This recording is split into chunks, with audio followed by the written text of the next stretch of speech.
پچھلے جمعہ حضرت نے فرمایا تھا، یہ بات بتائی تھی کہ انشاءاللہ تعالی اردو میں بیان کے بعد سنتوں کے لیے موقع دیا جائے گا، لہذا بیان بھی پورا سن لیں، معلومات بھی حاصل ہو جائے گی اور آسانی سے سنتیں بھی پڑھ سکیں گے۔ اور بیان کے وقت اگر پڑھنے پہ کھڑے ہو جائیں تو دونوں کام میں خلل ہوگا۔ جیسا کہ مولانا نے فرمایا، آج چونکہ چند دنوں سے UCC لاگو کرنے کے بارے میں اس کی کوششیں ہو رہی ہیں، اس کے بارے میں گفت و شنید ہو رہی ہے، اور UCC یعنی یونیفارم سول کوڈ، یونیفارم یعنی یکساں، سول کوڈ شہری قوانین، یکساں شہری قوانین۔ اصل میں وہ شہری قوانین پورے نہیں بلکہ چند قوانین ہیں جنہیں آئینی قوانین کہا جاتا ہے، یعنی ہمارے سمسار کے قوانین، خاندان کے قوانین۔ یہ ایسے قوانین ہیں چند جو دوسرے مذاہب کے لوگوں کے ساتھ مل کر چل نہیں سکتے، جو یکساں ہرگز نہیں ہو سکتے، نہ یکساں ہیں۔ اور مذہب اسلام چونکہ سارے مسلمان صاف عمل کرتے ہیں اپنے مذہب پر،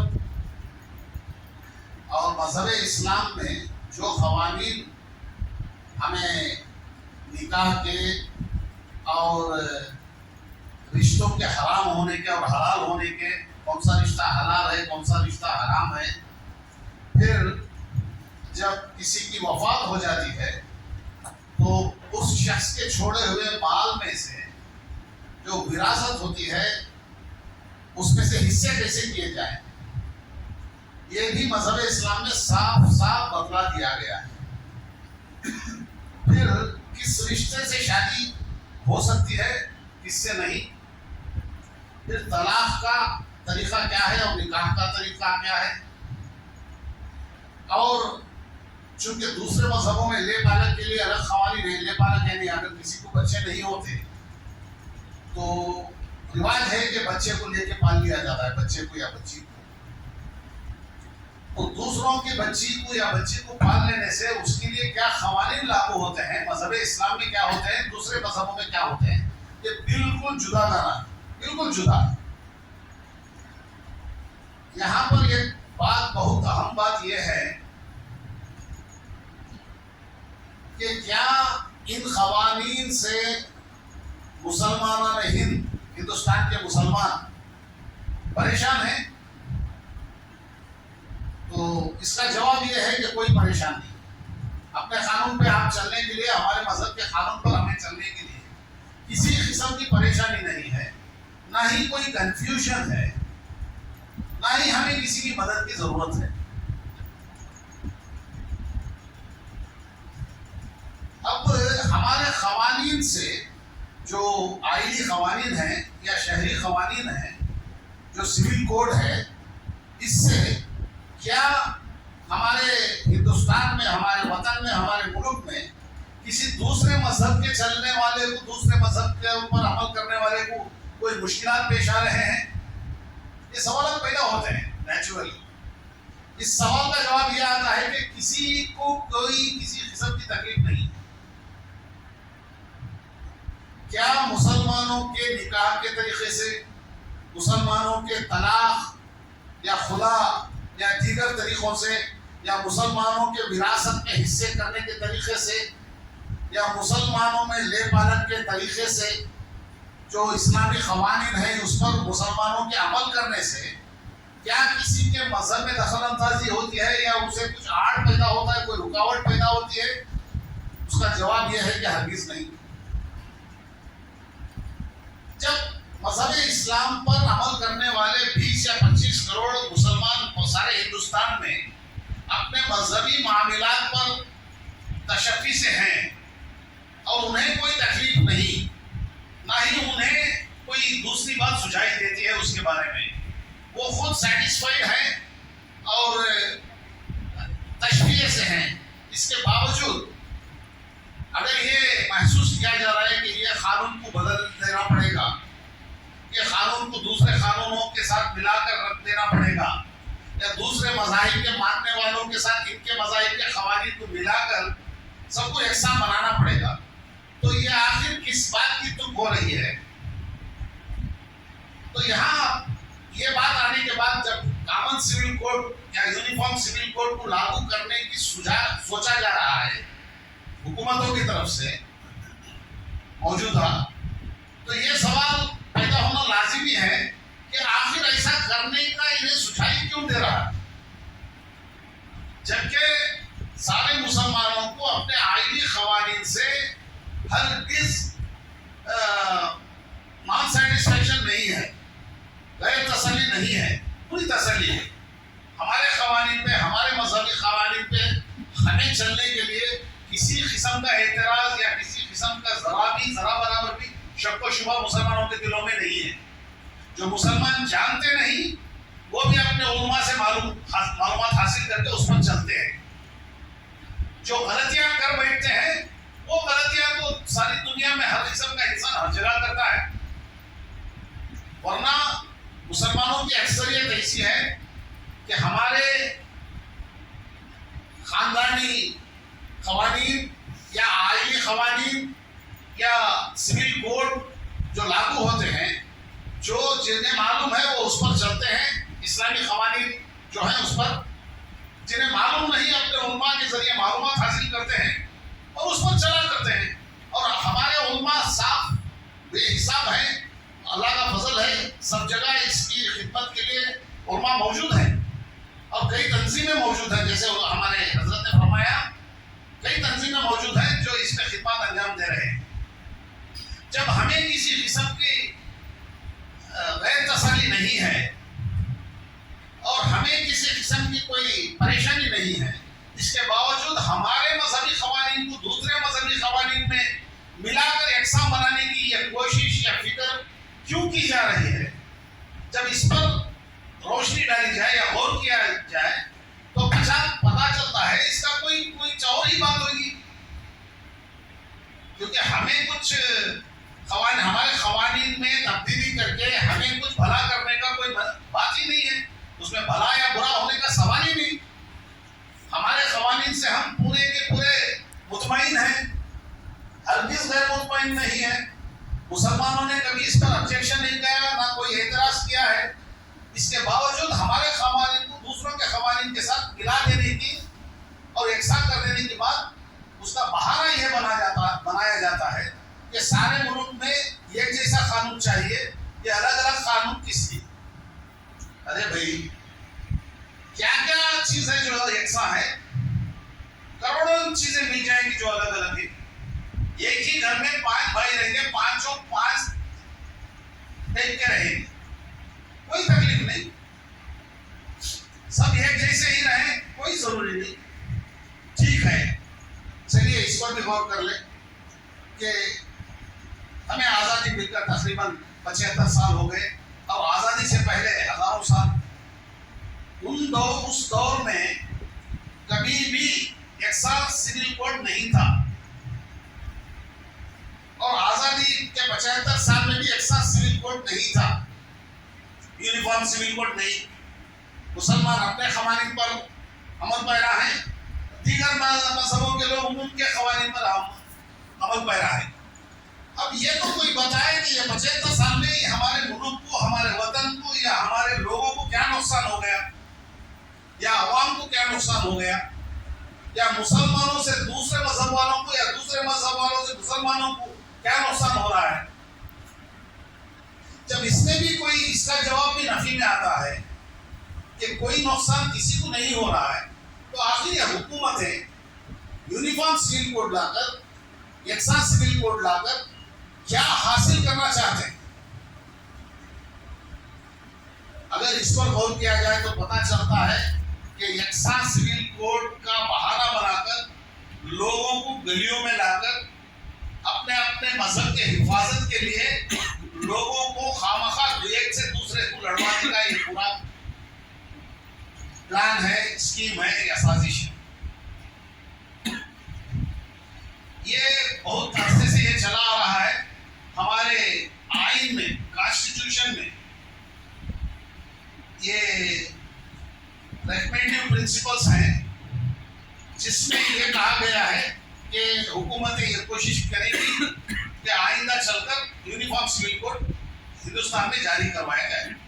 وہ اس لیے کہ اس ٹائم پہ کانسٹیٹیوئنٹ اسمبلی میں جب ہمارا آئین بنا رہے تھے، اس وقت جب بحث چل رہی تھی تو یہ گروپ ہرگز نہیں مان رہا تھا کہ وہ ایسا سول کوڈ کے بغیر آئین بن جائے. اس پر وزن تھا. تو اس گروپ کو کی بھی بات رکھنے کے لیے اس میں یہ شخص انکلوڈ کی گئی ہے. ڈائریکٹو پرنسپلس میں کوئی ایک ہی بات نہیں ہے، بلکہ شراب بندی، شراب پر پابندی پورے ہندوستان میں لگنا چاہیے، اس میں دیا ہوا ہے. اور سب کو مزدوری ایسا ملے، اس کا بھی ایک قانون ہے، اس پر کوئی عمل کرنے کی بات نہیں ہو رہی ہے. شراب بندی پر کوئی عمل کرنے کی بات نہیں ہو رہی ہے. سارے ہندوستان میں ہر مزدور کو یکساں کی مزدوری دستیاب ہو، ایسا قانون بنایا جائے. اس پر کوئی عمل پیرائی نہیں ہو رہی ہے، اس پر بات ہی نہیں کی جا رہی ہے. اس طرح کے بہت سارے قوانین ہیں جس میں ڈائریکٹو پرنسپلس میں ریکمینڈ کر کے بتایا گیا ہے. تھوڑا یہ ہمیشہ کی طرح نہیں جو مولانا فرماتے ہیں، مولانا بیٹھ کے بیان دیتے ہیں، بلکہ یہ تھوڑی چیزیں یہ کتاب کے ذریعے میں بتانا چاہتا ہوں. دیکھیے یہ مملکت کی حکمت عملی کے ہدایتی اصول، اس میں آرٹیکل 36 ہے، 36، آرٹیکل 37، آرٹیکل 38. مملکت ایسے نظام کو قومی زندگی کے سب ادارے سماجی، معاشی اور سیاسی انصاف سے بہرہ ہو، جہاں تک اس سے ہو سکے مکمل طور پر قائم اور محفوظ کر کے لوگوں کی بہبودی کو فروغ دینے میں کوشاں رہے گی. حکومت وہ بھی نہیں کر رہے. پھر آرٹیکل 39، مملکت اپنی حکمت عملی کو خاص طور سے اس عمل کے اطمینان کے لیے عمل میں لائے گی. مرد اور عورت سب شہریوں کو مساوی طور پر یعنی یکساں طور پر ماخوذ ذرائع معاش کا حق حاصل ہو، سب لوگوں کو کام دستیاب ہو، سب لوگوں کو ڈیوٹی آرام سے ملے. کتنے لوگ ہیں جو کام ڈھونڈ لے کے پھر رہے، کام نہیں ہے، اس طرف حکومتوں کا دھیان نہیں ہے. جبکہ اس میں ہمارے آئین میں یہ کانسٹیٹیوشن ہے، ہمارے حکومت، ہمارے دیش کا آئین ہے، یہ اردو میں بھی ہے، حکومت کی طرف سے ہی اردو میں بھی ہے. پھر آرٹیکل 39 ہے، وہ کہتا ہے کہ مملکت اس عمل کو یقینی بنائے کہ قانونی نظام پر ایسا عمل درآمد ہو جس سے یکساں حقوق فراہم کرتے ہوئے انصاف کو فروغ ہو. اس طرح کے تقریباً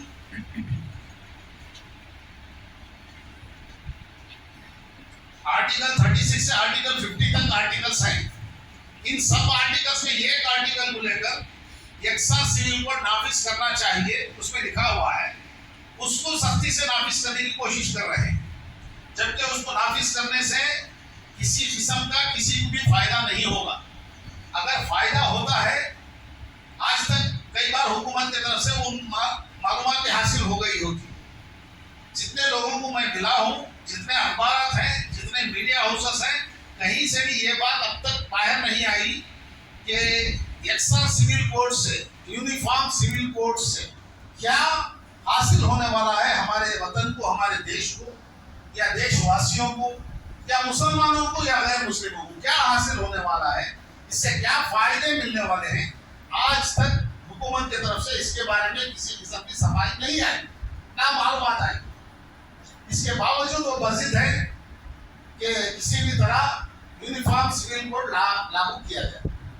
اس مرتبہ جب وہ یونیفارم سول کوڈ کی بات ہوئی تو آل انڈیا مسلم پرسنل لا بورڈ جو ہمارے شرعی قوانین کی حفاظت کے لیے بنا ہوا ہے، جس میں ہندوستان بھر کے بڑے بڑے علماء ہیں جو بورڈ چلا رہے ہیں، انہوں نے یہ طے کیا، اور جمعیت علماء ہند جو بہت بڑی جماعت ہے ہماری، انہوں نے اور دیگر ساری مسلمانوں کی بڑی جماعتوں نے یہ طے کیا ہے کہ احتجاج کے لیے گلیوں میں نکل کر احتجاج نہیں کریں، بلکہ قانونی طور پر لا کمیشن نے ایک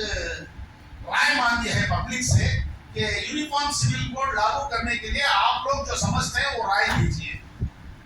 تو ہم مسلمان یہ سمجھتے ہیں کہ ہمارا جو آئینی قانون ہے، ہمارے لیے مذہب اسلام میں جو قوانین ہیں ہمارے خاندانی نظام کو چلانے کے لیے، چاہے وہ نکاح، طلاق، خلا، وراثت اور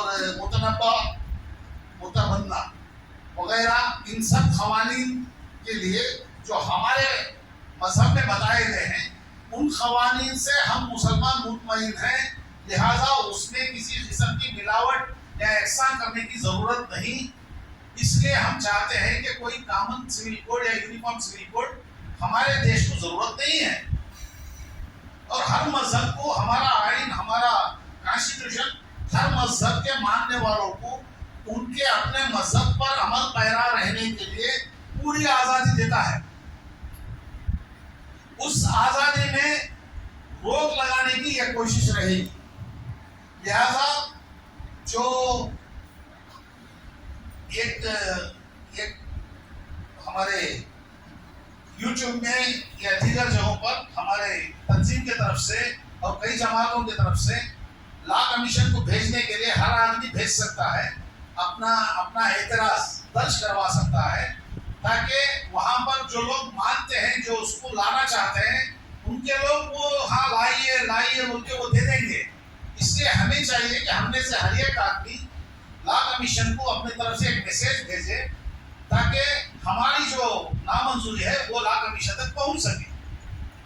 اس کے لیے آج جمعہ جو ہے سارے ہندوستان میں یہ خبر عام کر کے یہ بتائی جا رہی ہے بات، تاکہ لوگوں میں یہ بیداری آئے، یہ احساس آئے کہ ہم میں سے ہر شخص ذمہ دار ہے. اگر common civil code, uniform civil code لاگو ہو گیا تو بہت سارے لوگوں کو اس کا اندازہ نہیں ہوگا. بہت سارے حضرات جو دانشور اور مفکر کہلاتے ہیں اور قانون کے بھی ماہر ہیں، پڑھے لکھے بھی ہیں، اور پتہ نہیں کون سا درس حاصل کر چکے ہیں. کئی حضرات یہ کہتے ہیں کہ آنے میں کیا ہو جائے گا، اور چند حضرات جو مذہب بیزار ہیں وہ بھی چاہتے ہیں کہ مذہب میں تھوڑا اوپر نیچے ہونا ہے، ایسا نہیں چلتا. ایسے بھی لوگ ہیں. ان کے لیے ایک مثال میں پیش کرنا چاہتا ہوں، ایک موٹی سی مثال جو سب کو سمجھ میں آ سکے. دیکھیے، یونیفارم سول کوڈ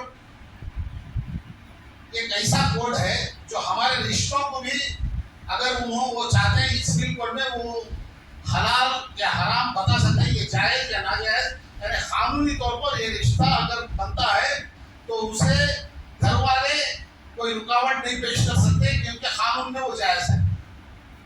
لہذا ہمیں اور آپ کو معلوم ہونا چاہیے، ہمارے غیر مسلم برادران کے درمیان یہاں کرناٹک میں، تمل ناڈو میں، دیگر کئی ریاستوں میں ماموں کی بھانجی سے شادی ہوتی ہے. بلکہ سب سے پہلا حق ماموں کا ہوتا ہے، بہن کو بچہ ہوتے ہی یا بچی ہوتے ہی. اب اگر قانون میں یہ ملا دیا گیا، جب کامن کرنا ہے، سب کو یکساں کرنا ہے، تو وہ قانون میں اس کو جاری رکھا گیا. اور ہمارے گھروں میں کوئی سربراہ ایک سربری بچی سے اگر وہ دونوں محبت کر رہے تھے، اور بھانجی ہے، یہ ماموں ہے، اور سارے گھر والے انہیں رکاوٹ پیش کیے، اگر وہ دوڑتا ہوا پولیس اسٹیشن جائے گا یا کسی کورٹ کو جائے گا، تو کورٹ اور پولیس اسٹیشن ہمارا قانون بتا کر بولے گا یہ تو جائز رشتہ ہے، آپ کیوں رکاوٹ پیدا کر رہے ہیں، آپ کو جیل میں ڈالنا پڑے گا. یہ قانون حکومت بنانا چاہتی ہے. ایک اور مثال میں بتانا چاہتا ہوں. جس طرح اس مسجد میں صدر ہوں، اسی طرح میں کئی دیگر مساجد میں بھی ذمہ داری میری ہے. تقریباً 30 سال پہلے ایک مسجد کی کمیٹی کے پاس ایک شکایت آئی. چند نوجوان مل کر ایک شکایت لے کر آئے کہ ایک شخص جو ہے پڑھے لکھے، بہت بڑی ڈیوٹی میں ہیں، بہت مالدار ہیں، خاص گھر ہے، سب کچھ ہے، وہ اپنی سالی کے ساتھ رشتہ بنائے، سگی سالی. چونکہ سالی کے ساتھ رشتہ حرام ہے، اپنی بیوی اگر انتقال ہو جائے تو پھر شادی ہونے کی اجازت ہے، بیوی زندہ رہتے ہوئے سالین کے ساتھ رشتہ رکھنا یا شادی ہونا بالکل اجازت نہیں ہے اسلام میں. اور وہ آرام سے وہاں گھر میں ان کی بیوی بیٹھی ہوئی ہے اور سالے اور بہنوں ہی جا رہے ہیں یہ کہیں گے کہ خدا حافظ وہ بیوی شوہر کے جیسا زندگی کر رہے ہیں.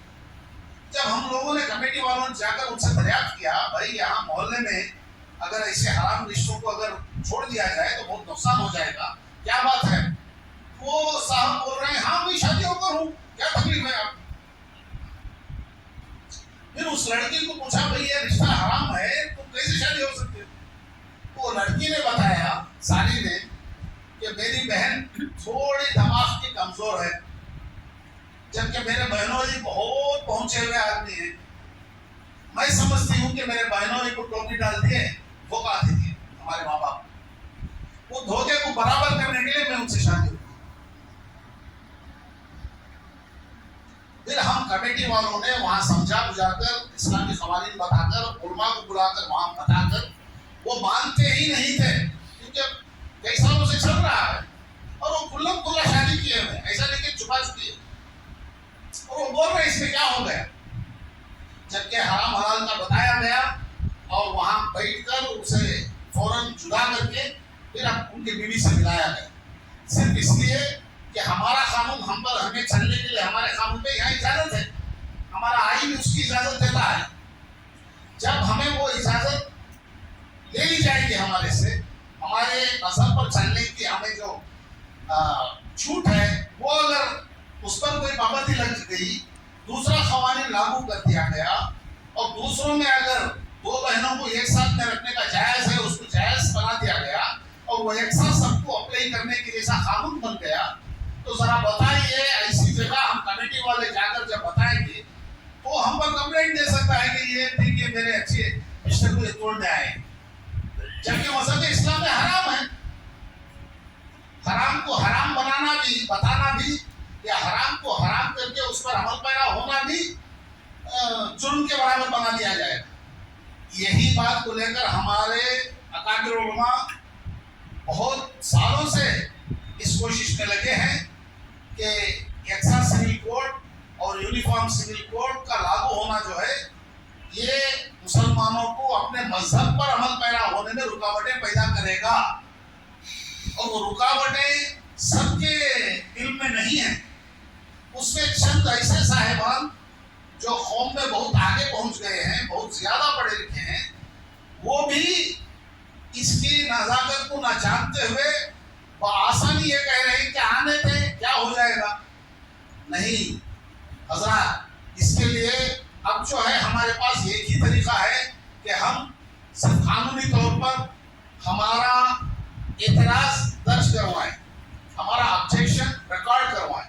اس کے لیے سارے نیٹ ورک میں بہت سارے تنظیموں سے, آل انڈیا مسلم مسلمان بورڈ سے, آل انڈیا ملی کونسل سے, جماعت اسلامی ہند سے اور دیگر کئی تنظیموں کی جانب سے اس میں سے ایک لنک بنا کر ڈالا گیا ہے, جس لنک پر جا کر اس میں جو طریقہ بتلایا گیا ہے اس طریقے پہ جا کر آپ اعتراض درج کروائیں.